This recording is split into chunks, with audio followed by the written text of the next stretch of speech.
Back to the second segment of the show for today. We're talking to Dr. CPoe, and the topic is the relationship between mental illness and violence. And Dr. Poe, I think you gave us some information during that first segment indicating that there was a real relationship between mental illness and violence. And so let's pick up where you wish dealing with that topic.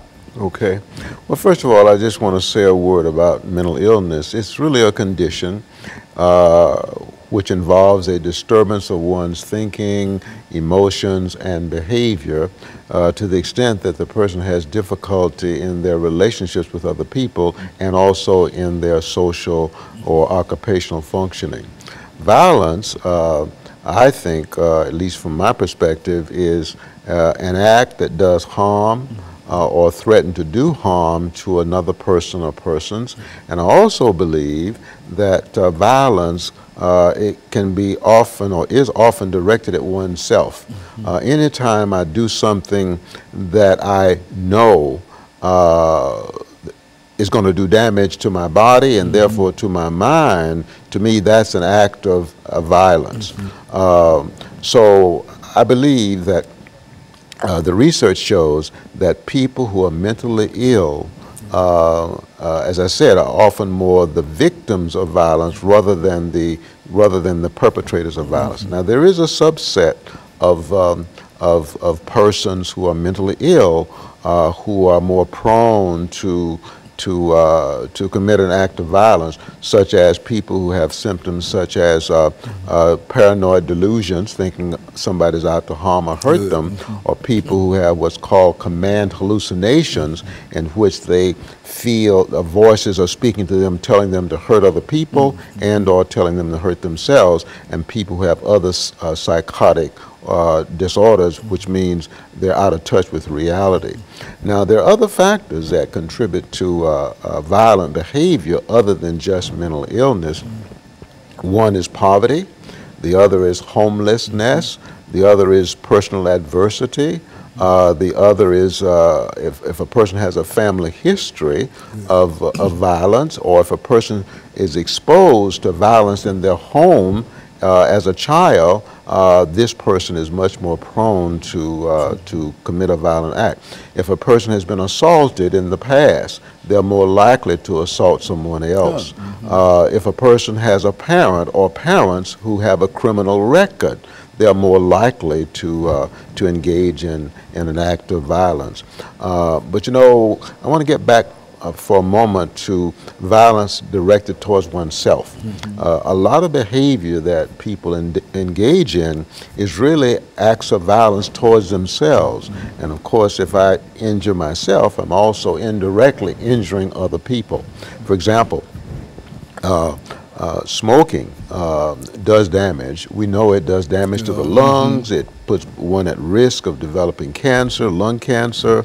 To me, that's an act of violence. And yet people ongoing. Continue to smoke. Yet people continue to smoke.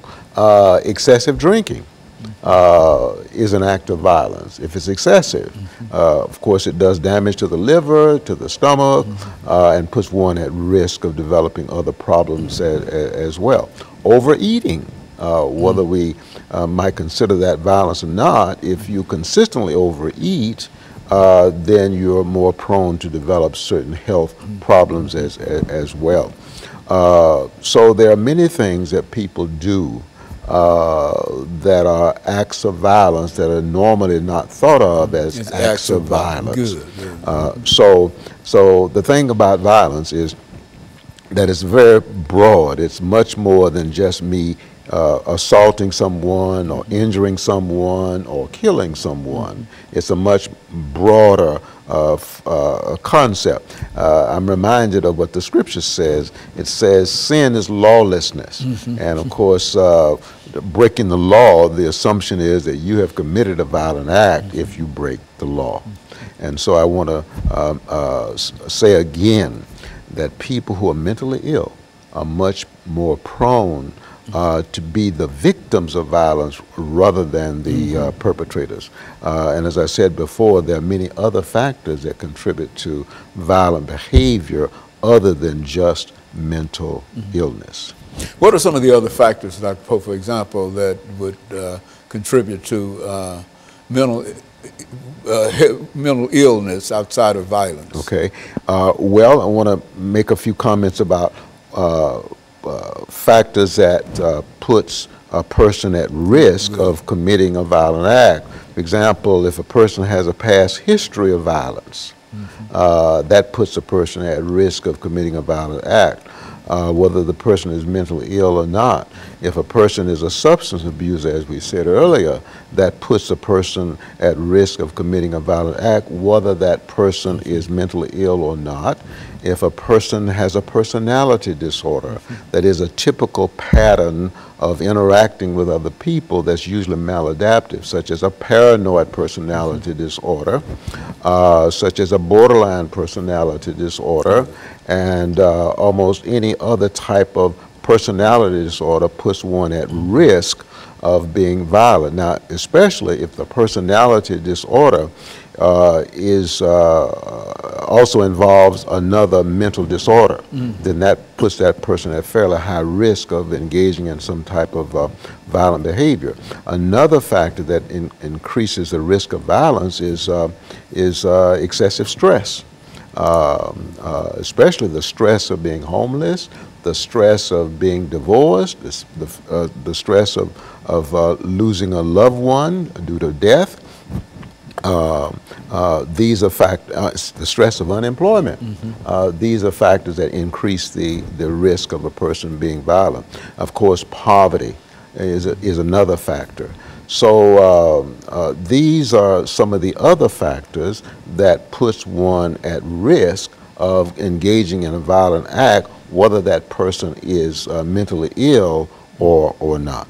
It seems to me that a person who engages in such violence is really, as you've indicated, doing something that undermines him or her without, do they really recognize that? Is that a symptom of violence when you recognize that you're doing something wrong and continue to do it? Well, I would say that yes. If I'm intentionally doing something that I know is doing damage to me or damage to someone else, then to me that's an act of violence. Let me just say that people who engage in violence are often in a state of intense emotion, and often that emotion is fear, or it may be anger. Okay, and Dr. Poe, what we'll do, we'll take this final commercial break, and we'll be back with our audience following this very, very short commercial break.